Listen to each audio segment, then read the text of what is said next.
pagpapatuloy ng ating kwento sa misyon, madami ang nagkaroon ng reaksyon tungkol sa ibinahagi ni Pastor Ricky tungkol sa tithes and offering. Madami ang napakamot sa kanilang narinig. May mga napabulong pa na daming questions. May mga naglakas ng loob na tumayo at mang-question. Subalit gayon pa man, mas madami pa din ang buong pusong nagkaloob at nagtiwala na kailang pananalapi sa Panginoon.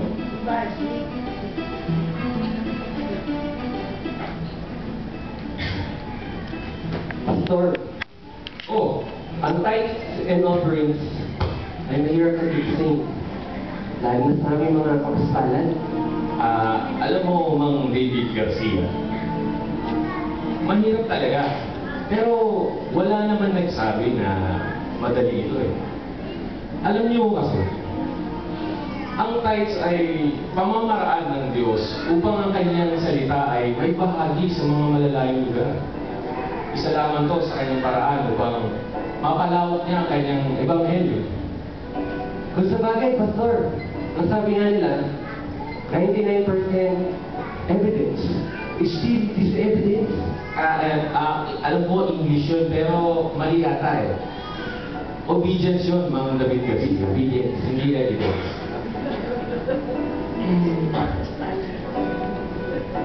Natatandaan ko, nung ako'y mapunta sa lugar na to, alam mo na kung walang ikapo, hindi ako mapapadala dito.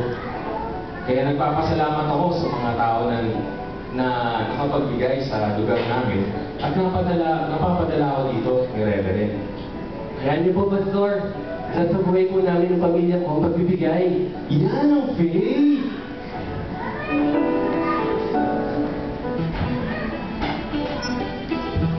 Lumipas pa ang napakadaming buwan at ang church ay lalo pang lumago. Mas bumuti at gumanda ang kanilang bahay panambahan. Mas madami na ngayon ang nagpa-follow up at wala nang pilitan at sindakan. Mas lumago at lumawak ang mga life group networks tulad ng Sayam. At mas madami ang lalo pang nanalangin. At higit sa doble ang mga naging leaders at disciples ni Pastor Ricky. Hanggang isang araw.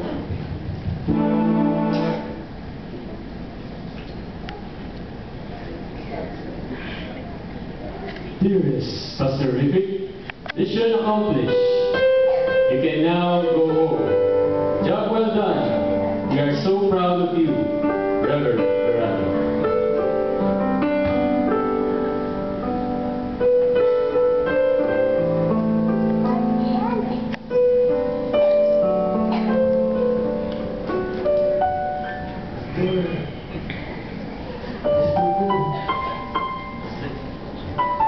Mang David, mukhang ito na ang huling araw ko dito. Sabi kasi dito sa sulat, tapos na daw ang aking misyon. At pinapauwi na ako ni Reverend Verano. Nakakalungkot man po, Pastor, pero asahan niyo, yung ipapadalang bagong pastor dito, gagalang din po namin, gaya ng pagtingin sa inyo. Maraming salamat. Alam ko naman na sino man tao o pastor na papadala dito, susuportahan ninyo. Alam ko na napakabuti nyo at ng mga kasama natin. Sana mas lalo pang lumago ang ating simbahan.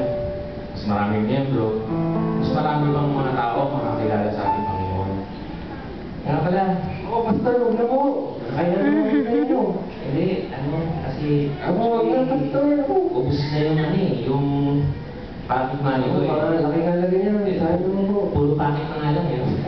Pero eto, 10 pesos, sana may patunguhan yan para sa inyo. 10?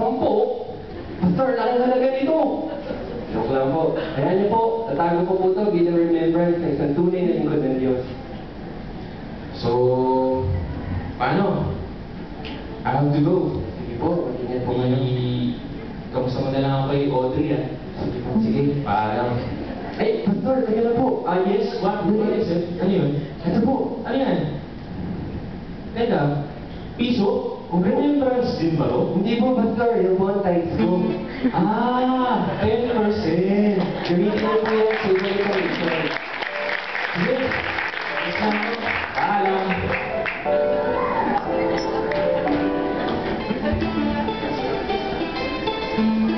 Maraming naiiwang alaala ang brotherhood ni Pastor Rivic at Ma'am David Garcia.